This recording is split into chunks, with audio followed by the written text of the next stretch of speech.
A Greek family live on the outside of conventional society. A home closed off by a high fence, the father leaves for work while the teenage children reside within their residency with no connections to the outside world. Nothing. This is all they have known. Pure isolation and lies. To them, through the audio tape teachings recorded by their parents, an attempt to replace certain words and their meanings with something more naive. A shotgun, for example, is a beautiful white bird, and aeroplanes are understood as toys that fall out of the sky, causing tension and competition as to which sibling receives the rare aeroplane toy. Their parents know that this is not how the world works, but insist upon keeping their children within the ruse. Why? Yorgos Lanthimos' Dogtooth is a masterful satirical film that explores the depth of alienation these teenagers experience, naive to the experiences of the wider world. With Dogtooth, there is no explanation as to why the parents enforce this level of isolation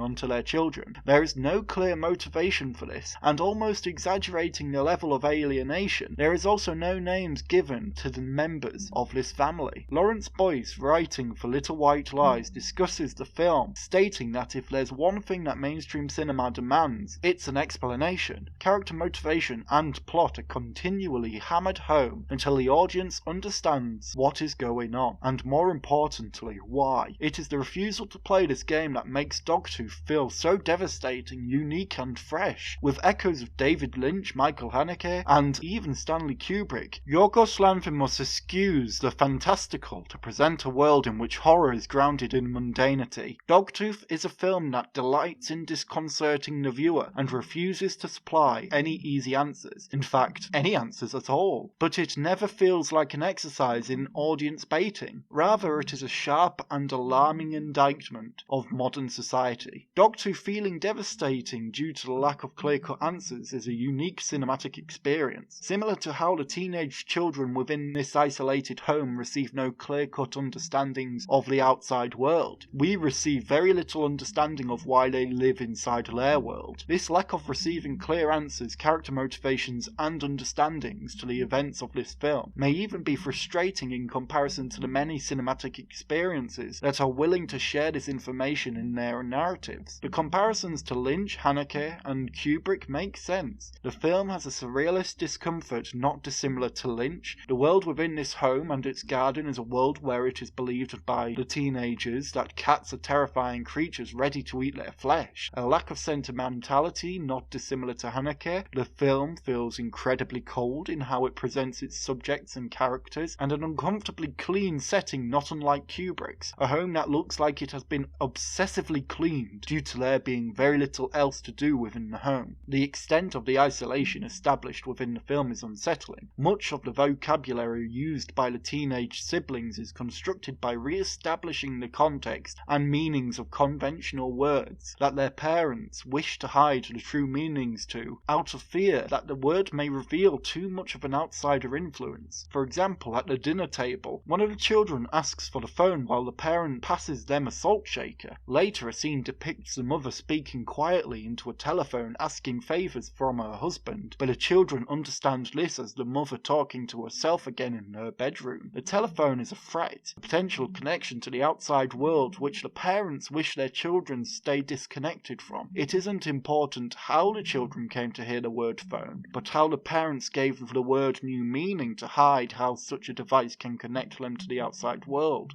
For family entertainment, their film collection consists of home videos. No outsider influence is perceived even in the entertainment choices of the family, just that which is already familiar. The aeroplanes believed to be toys, and the siblings. A blindfolded woman, Christina, is driven by the father to their home. She works at the same factory the father works at, but is hired to have sex with the father's son. The film offers no explanation as to why this agreement has been made, but the extent to protect their family's home's location from anybody, even a single person from the outside world they trust, illustrates how desperate the parents are to keep the situation of isolation protected. This trust is dashed when, for a trade with one of the daughters, Christina reluctantly trades rental tapes with the girl for what Christina refers to as a lick. The daughter only understands this as performing a simple favour for a reward, but in actuality is performing oral sex, an outsider influence that her parents had never taught her about. Incestuous tensions arise when the same daughter asks her sister for a lick in which she is willing to trade Christina's headband for it. Although these two sisters are unaware of the incestuous connotation, and although the lick itself is only on her shoulder, the audience is entirely aware of such a connotation. This limited understanding of a trade, a favour in which a reward is received, and the extent that this can be exploited by Christina, who is likely dissatisfied with the son's sexual performance, illustrates effectively the depth of isolation these teenagers are surrounded by. Not only are they unaware of the outside world, but they are easily able to be exploited and manipulated by the adults in their life. Upon the father's discovery of Christina leaving rental tapes in the hands of one of his daughters, he confronts her and beats her with a VCR. The parents